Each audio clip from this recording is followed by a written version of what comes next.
Greetings and salutations, everyone. Welcome back to the Inn of Planar Crossroads. And as always, welcome back to our Around the Hearth discussions. We're here so that we can sit down by the fire, consume our preferred beverage, and discuss things tabletop.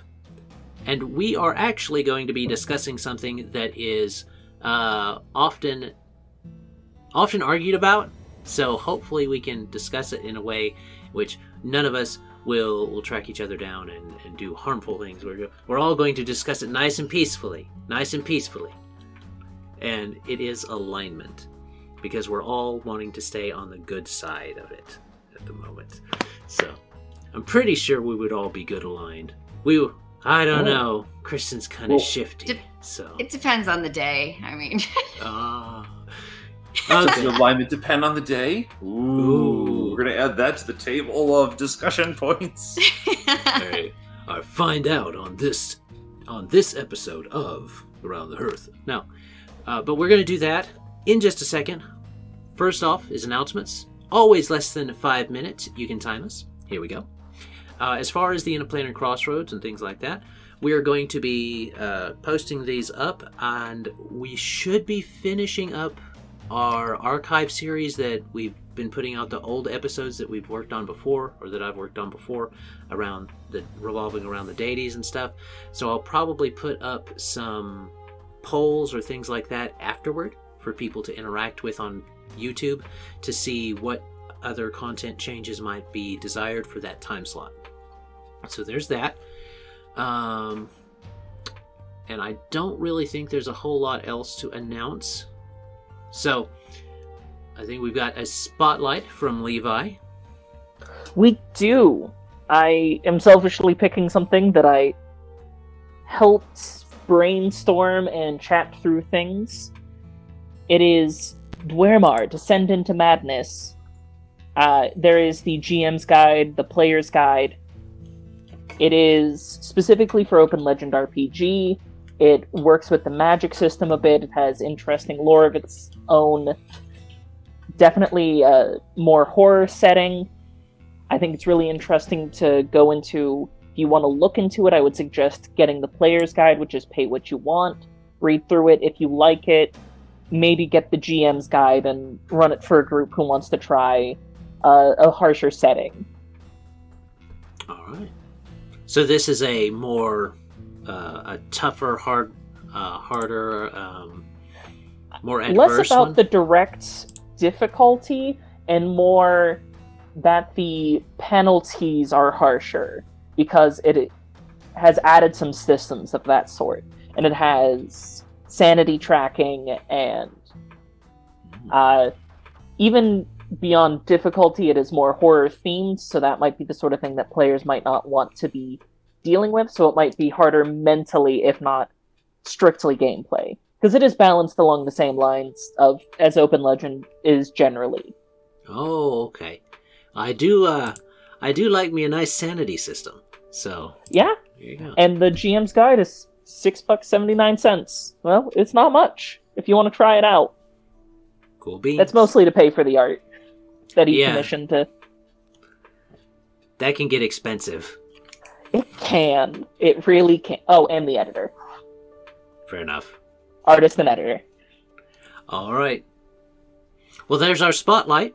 So, as it usually is, it's me, Adam L. Spain, with Inn of Planar Crossroads. We've got Levi, our spotlighter, and we have, it says Daniel Stacy. It is not.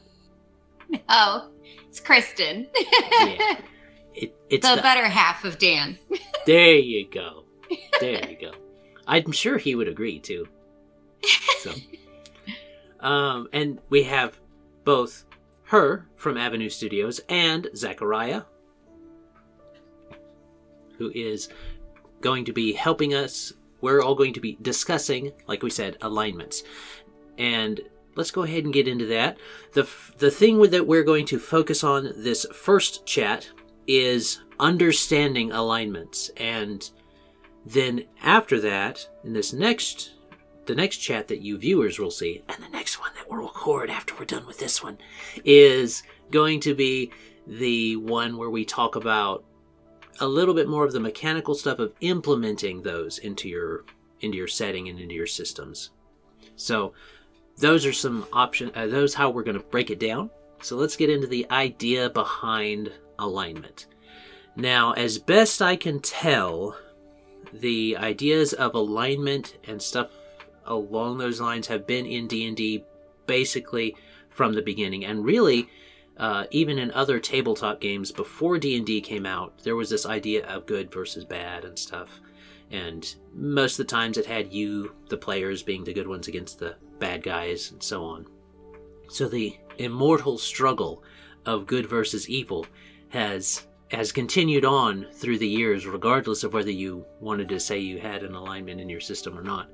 There was always that idea of the conflict between good and evil, and then a lot of the times in these older ones, especially in D&D, they didn't have, if I remember right, good and evil until an edition or two in. They had law and chaos, and those are where you were aligned towards, and how good or bad you were was irrelevant to that particular line from law to chaos.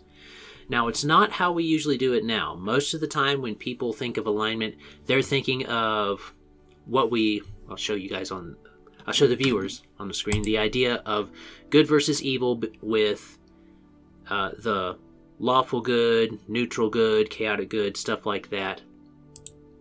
And the way you look at them. So you have usually lawful, or how lawful something is on the top and how good or bad something is on the side. And it's the 9 alignments is what it tends to be, with neutral being in the absolute middle. That's what most people think about when they think about alignments and alignment charts in D&D, Pathfinder, even in other systems. Other systems have used this as well. This is not something that is necessarily bad, but it has caused a lot of arguments.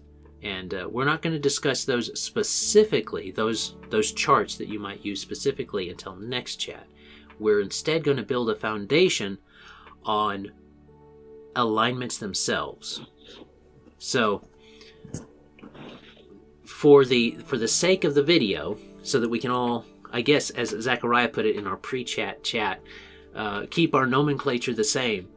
You have the idea of alignment representing a cosmic alignment, as in an overarching, there are creatures and deities that represent and personify these alignments, and these alignments are associated with them heavily, and you as a person are aligning with them in that and choosing that or aspiring to that, versus your alignment representing your personality.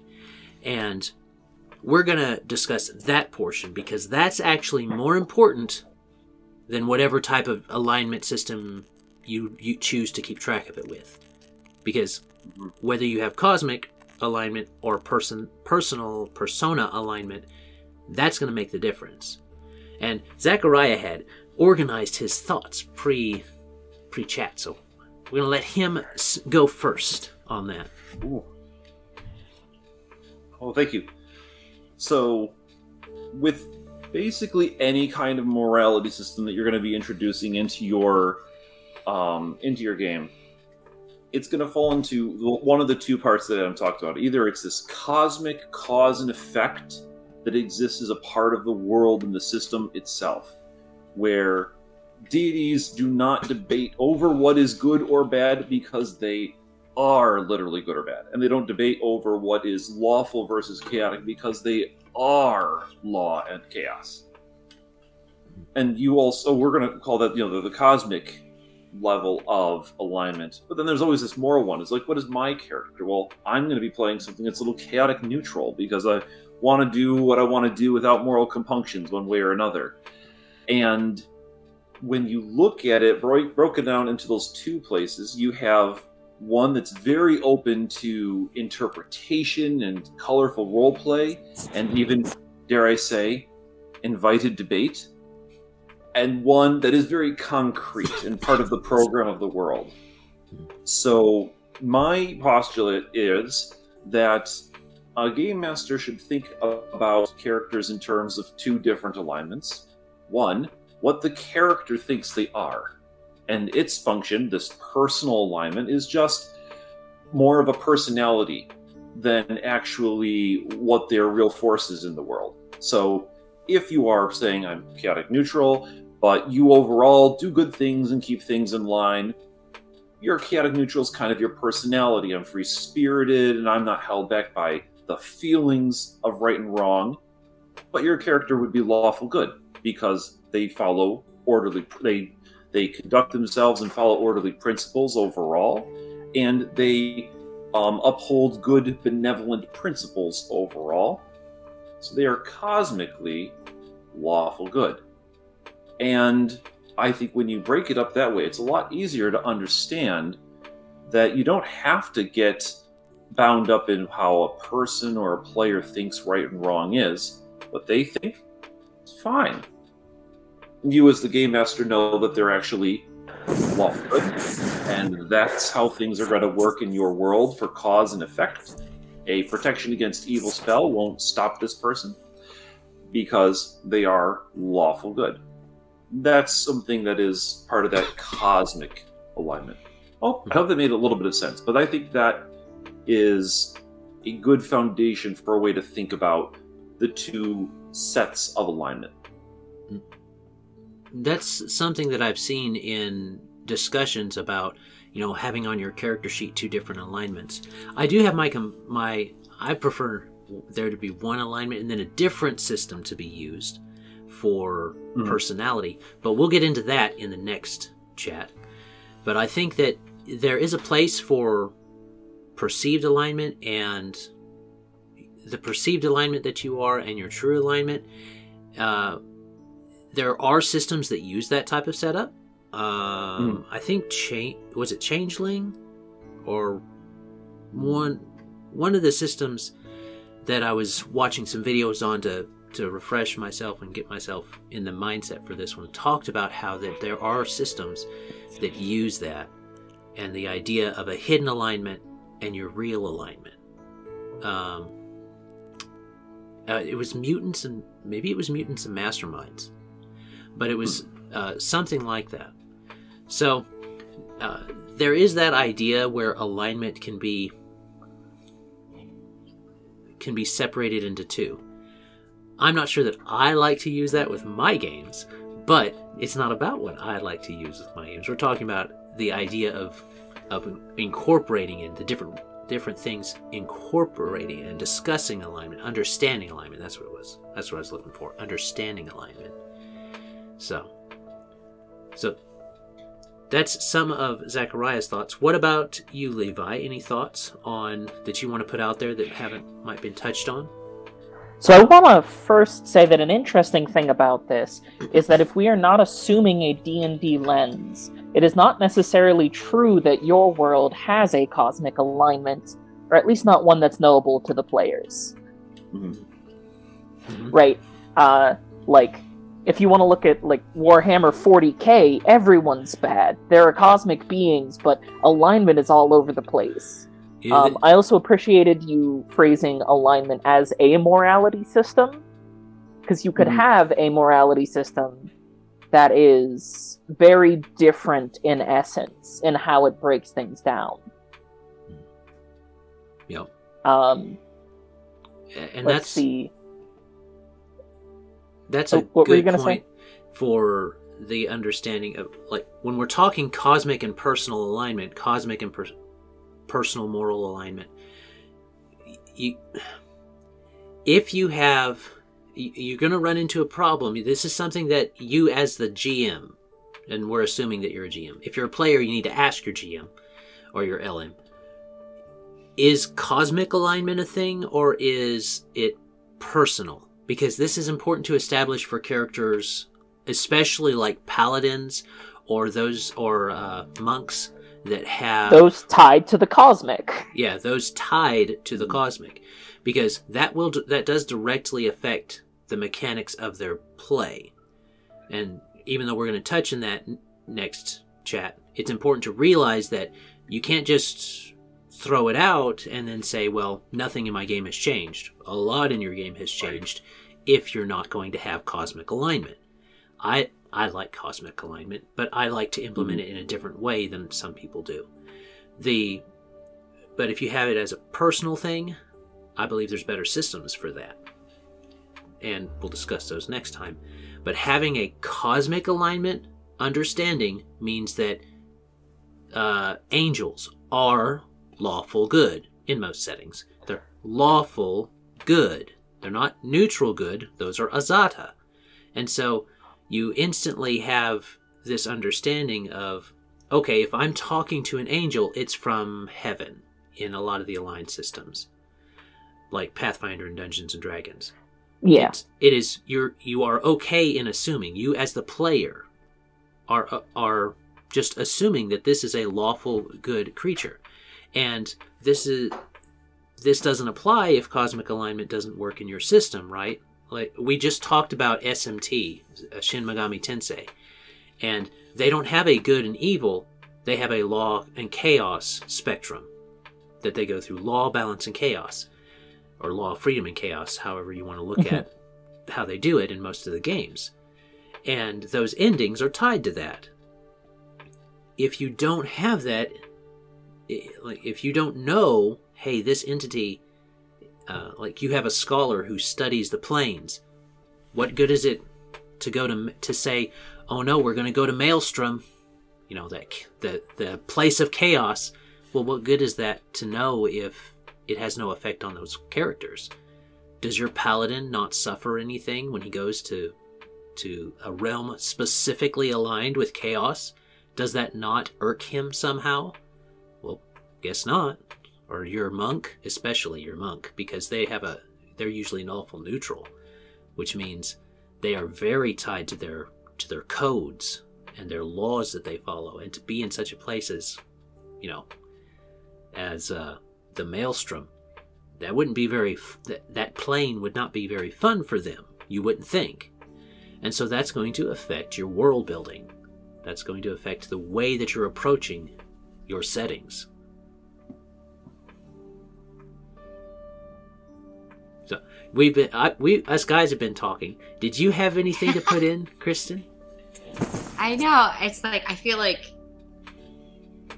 I just don't know as much as everybody else about like all the different systems and all the different lore and all that kind of stuff. But it does seem like it would work on like a spectrum of what you consider like good and evil in a way if you're creating your own world, I guess. Like you can create your own spectrum of this is the level of good and this is the level of evil here. And I don't know, I think of it as like building your own world instead of like actually going into like one that's already built in like 5e or in Pathfinder or that kind of thing.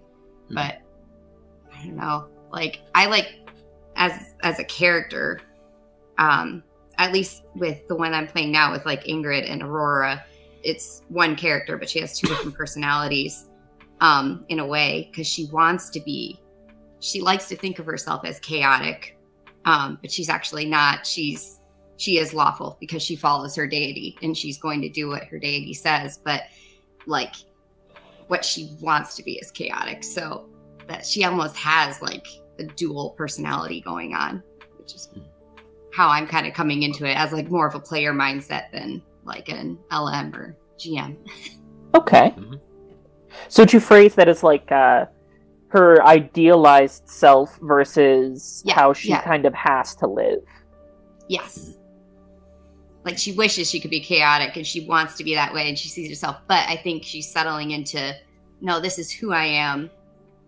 And she's settling into actually who she is, you know, and how she should be in a way, quote unquote. And I love how she's expressing those two parts of her personality.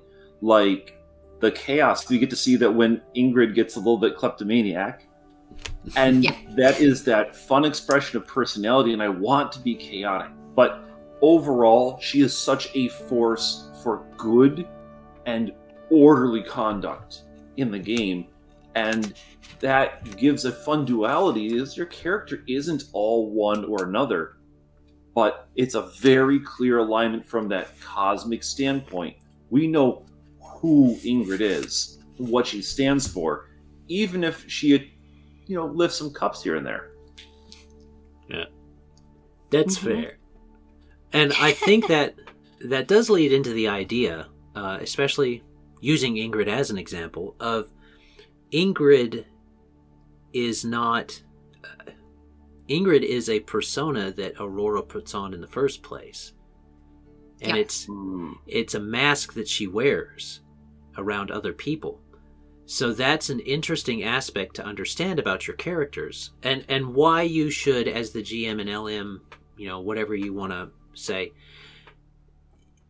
you should handle that changing of alignment with care. And that's something that gets a lot of feathers ruffled, especially with Paladins, because in past editions, for sure, of D&D and Pathfinder, changing your alignment as a Paladin was not something that you wanted to do. Yeah. I do, and to be fair to the newer editions, not necessarily 5e, because I don't much care for that they didn't change the name of Paladin to... That still irks me, okay? I know it's been years it's come out. I know, but Paladins I wasn't going to say anything. I was just amused. Sorry for having an honest reaction. Yeah. No, Paladins are supposed to be lawful good. If you want to have them be something else, call them something else. Which is why Champion is a good word. Yes. That's what... I am so glad that Pathfinder 2e did that. And if I was running D&D, I would change the name of the Paladin to Champion, and then say, you are a Paladin if you're lawful good, and then, these others, Redeemer, Tyrant, whatever. That makes a lot more sense. In my opinion, if you're going to have a class based around alignment and you call it Paladin, it needs to behave like what we consider a Paladin to behave. Archetypal things are important because they make your games feel real, even though they are an archetype. It's why we like the hero's journey in our stories. It's an archetypal journey, but it is there, and that leads into alignment. Understanding that alignment is archetypal. Oh, it's so restrictive. Oh, it's this. Oh, it's that. No, it doesn't have to be restrictive. Because if you look at alignment and you say, your alignment tells you what to do, that's not how alignment is supposed to work, even in the cosmic sense. In a cosmic sense, your alignment does not tell you what to do. Nor does, even on a persona sense, on a singular individual sense. Individual alignment is not what you have to do as a character. Your alignment doesn't tell you what actions to take or what to believe. It is a reflection of those beliefs and actions. So like guidelines. So, like. Wait. What was that, Kristen? Did you say alignment aligns? I thought she said I like guidelines. Yeah, they're like guidelines from Pirates of the Caribbean. It's like more like guidelines than actual rules. Yes. But yes, exactly. But to phrase this in a way that might be more understandable, a paladin is lawful good because he's a paladin, not because he himself must be lawful good. He does things and follows things that make him and align him with lawful good. And this was much more like allegiance in the older editions, and understood a lot more like allegiances in older editions than it was as the editions went on. Now, the reason that it's come up as personal alignment being a thing that people want to say, and oh, my character's a gray character. You can't tell what type. He's so different from all that. Yeah, okay. He's still doing the same things that this other character would do. When it uses alignment like in 1st and 2nd edition, it's talking about the literally making allies or aligning yourself with this plane of existence and this set of ideals. Like, you were lawful as a lawful good would say, I am aligned with heaven. They are my allies. I am aligned with them. And that's how it used to be. And that's a better way to understand cosmic alignment than to just say, oh, well, I'm this because I gotta be for the mechanics of it. I'm not big on the idea of doing something just for the mechanics of it. So a very quick thing, this is the difference between descriptive and prescriptive in the fancier terms. So alignment describes your character, it does not tell your character what to do.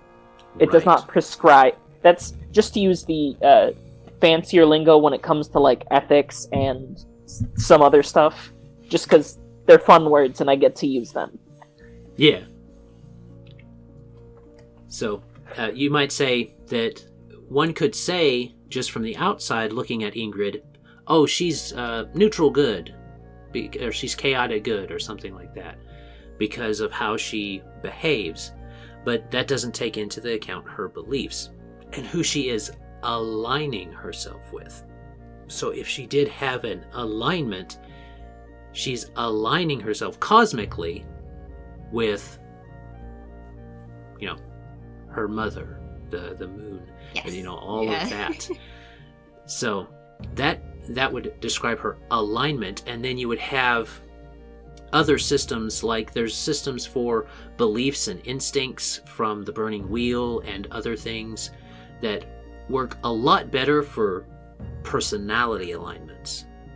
And we'll talk. I'll talk a bit more about those in the next one. But that's actually what I would prefer for people trying to say, well, my character, I can't do that because I'm lawful neutral. No, you're not understanding that you're lawful neutral because you do and believe lawful neutral things.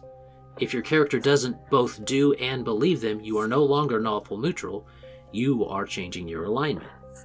So it would be phrased as, I can't do that because my character views, my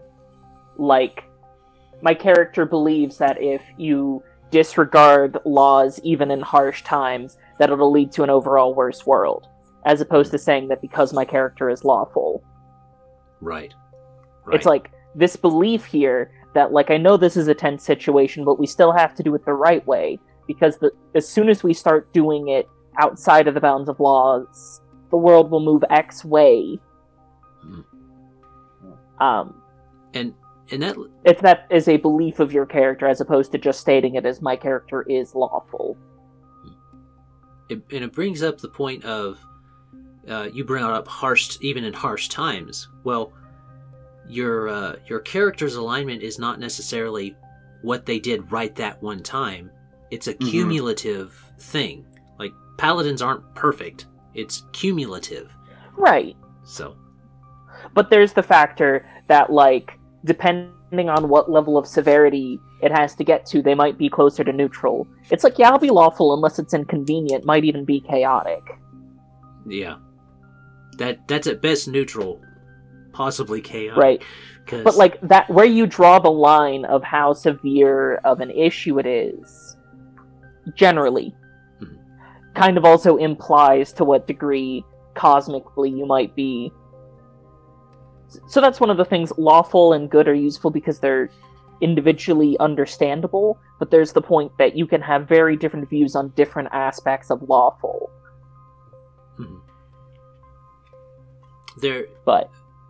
An important phrase that comes up, and I just keep using paladins because they're the most restrictive class in a lot of systems.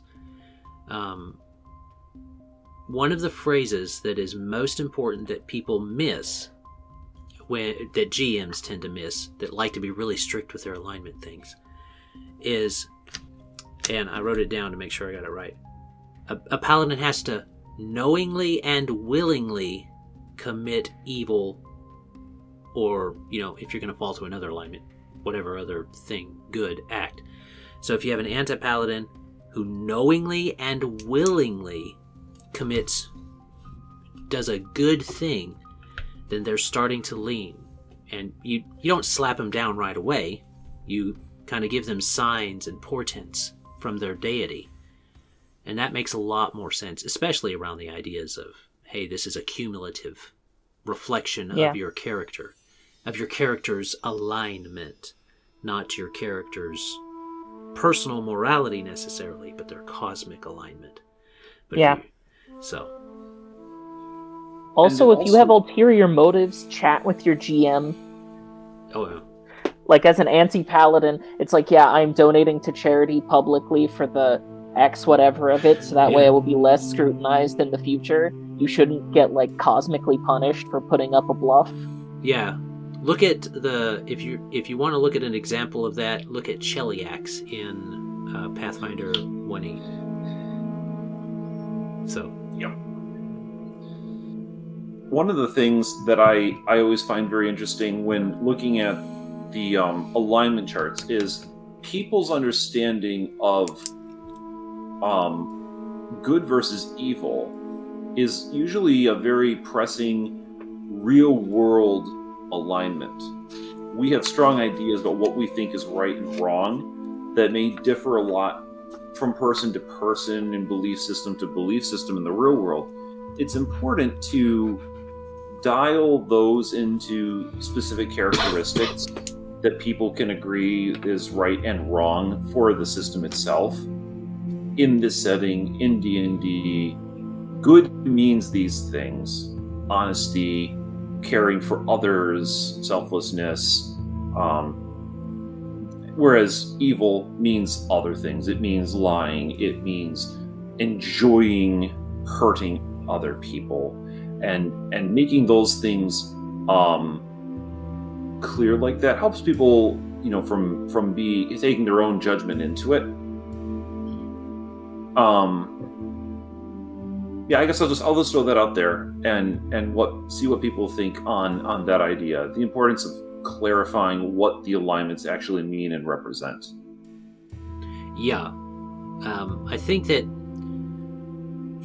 a lot of people have a hard time with putting and personifying that in their games. Really, it's not super hard when you go and you look at examples from the settings that exist already. Like if you look at, Pathfinder 3.5 had a deities book that I actually have it, but it's not here. Deities and Demigods or something like that from 3.5, where it went through not just the normal ones from D&D, but like a lot of the Norse ones and the Greek ones, and a lot of those deities, and even the Egyptian deities.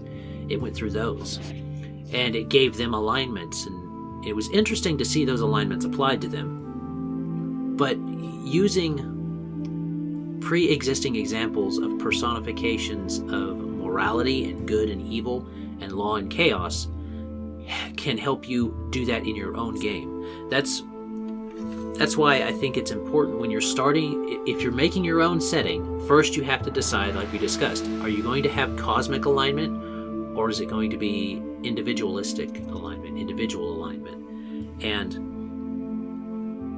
ways you can determine that is, does your setting have deities? If it does, can anyone, and this is why I think it's not particularly good to say if you have deities that no, there aren't alignments, because then you can say, well, can anybody worship and tap into the power of those deities, regardless of what those people think or believe? Well, and then you go, if the answer is no, then does that mean that means you have concepts that align somebody cosmically with that deity or with that character? So yeah, you need all the different pantheon to show the difference in the way that the characters would react, I guess.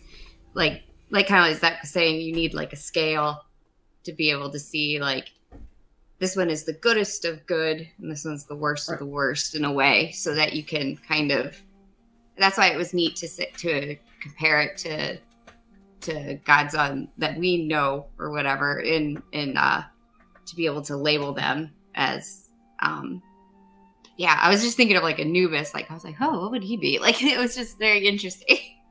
And aren't many of those deities, they're there to teach what the moralities even are in the first place. Yeah, yeah, exactly. Yeah. It gives you a compass, I guess, of what it means. Imagine if you had a world and a setting where you didn't tell your characters what the morality systems were. They had to learn about the deities in order to figure out what good or evil or other alignments you might have existed. That'd be very interesting. If you didn't just straight up tell them, hey, here's this deity and this. I'm like, you never know.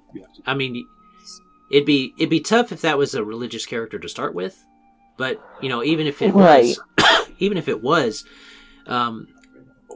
if cosmic alignment doesn't have a huge effect on mechanics for your game, but it does for the lore of your game, then you can actually keep those to yourself as the GM or LM, and they can learn, the players and the characters can learn that as they go along.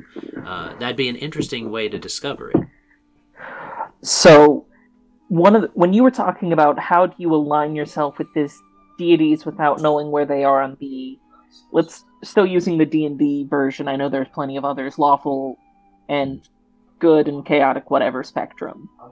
If we go in certain ones, there are ones where they have edicts and anathema. I'm using Pathfinder 2nd edition here. So they have, this is stuff you've got to do, and this is stuff you can't do. And that would be a way to align yourself with the god rather than the broader otherwise spectrum. I could see that. And that would be if you do not tell your players what your cosmic morality is. Yeah. What a religious character would know would be the edicts and anathema. This god wants you to write books and stop anyone preventing the pursuit of knowledge. Right? Or this... And that would be all the religious character of the god of learning would know.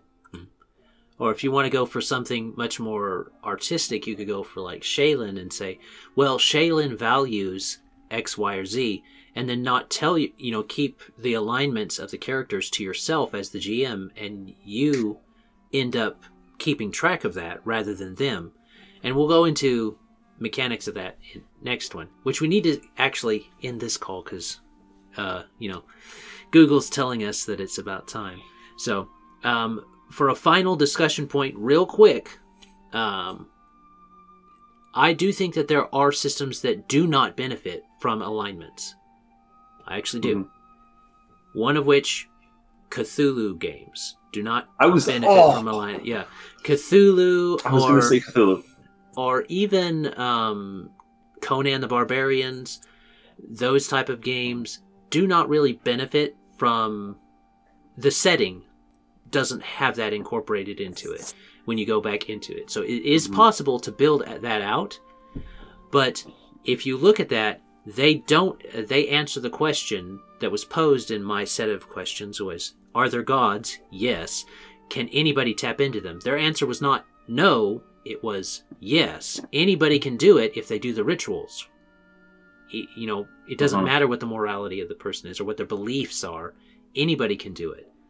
Which means that you don't need alignment in that system. So that's and kind you've of my got point. Bigger fish to fry. Yeah, or you're gonna get fried. So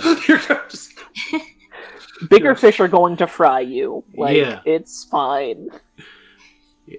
I mean, mind flayers in that setting would be the least of your troubles. So, yeah. They might give you psychic power. They might be a benefit. Yeah. You're like, no, might be your salvation. Yeah, take my brain. I don't want to know. That'd be.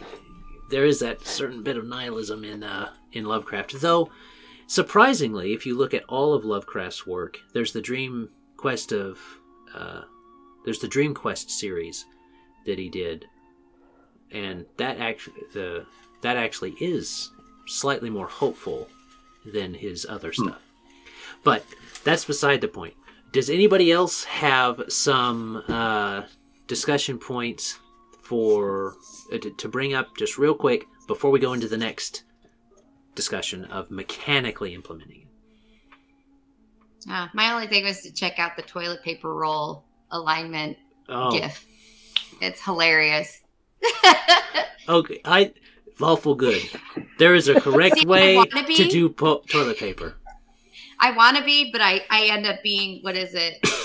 Chaotic good, where it's the opposite direction. I just slide it on, and it ends up always being the wrong direction. No! I never remember which direction anyone else prefers, so it just goes on a certain way, and then I find out how I put it on. Yeah, there actually is like a patent. It's supposed to be a certain direction, and I'm just like, I don't know. It is supposed to be on the front so that it comes down. You pull down on the toilet paper. Toilet paper alignment regardless. it's not about the position of the toilet paper. It's about whether you do a tactical execution of exchanging the old roll for the new one. Yes, that's the most important part. Or, you could just set it down. I mean, I'd rather have that than this chaotic good stuff of putting it on backwards. All right. Good luck. Quick thing about the topic. I think just about every game should at least have some format of morality system, even if it's just faction morality. Like, hey, this group of people doesn't like you anymore. This group of people, very video gamey, but we're playing a tabletop game. You can have some video gamey mechanics. And if you want to implement something like that, and want tips on it, instead of using alignment, let us know. We'll make a video about factions and implementing them in, not necessarily in place of, but along with or in place of, alignments traditionally. All right. Anything else before we go? Okay. Well, thank you, travelers, for stopping by the inn of Planar Crossroads, warming your feet by the fire, enjoying your preferred beverage, and listening to us nerds talk about alignments. We hope you'll join us next time for the implementation of alignments mechanically in your systems. As always, have a great day. God bless and enjoy. Bye. Bye.